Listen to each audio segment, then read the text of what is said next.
我们曾以为生命的画卷必须用最浓烈的色彩去泼墨，于是我们跋山涉水去寻觅绝世的奇景，在鼎沸的人生中寻找存在的认同，在重油重辣的欲望里刺激渐趋麻木的感官。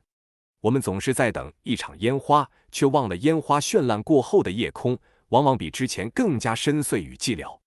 直到有一天，当繁华褪去，你疲惫地坐在桌前，端起一杯最寻常不过的温白开，第一口咽下，润泽了干裂的唇齿，那是物质层面的甘甜。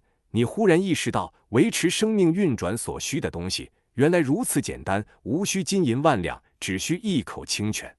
第二口咽下，顺着食道流淌入胃，那是能量层面的甘甜。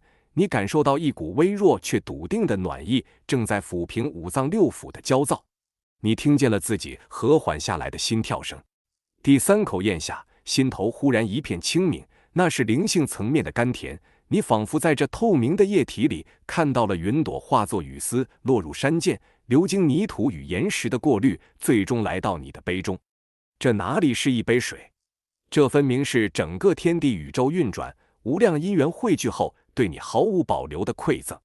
能在一杯白水中尝出这三层甘甜的人，便再也不会轻易对人生感到失望了。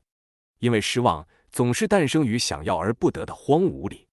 但当你拥有了洞察微观真实的慧眼，你会发现所谓的平淡无奇，不过是宏大真理穿上的一件素色外衣。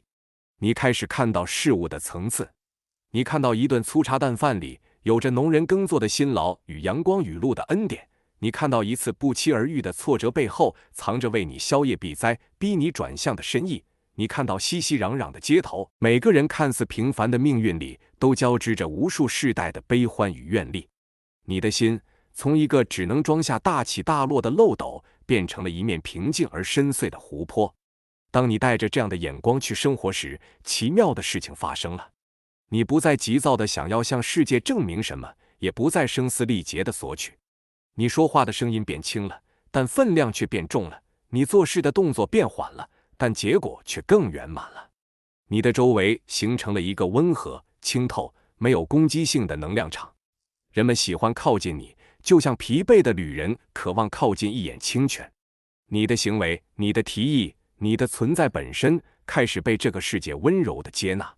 不仅是人群接纳了你，连同那些不可思议的默默护持着世间善念的力量，也开始在你这片平静的水面上倒映出祥和的光芒。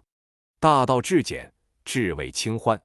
这世间最顶级的修行，不在云端，或许就在你低头饮下的那杯白水里。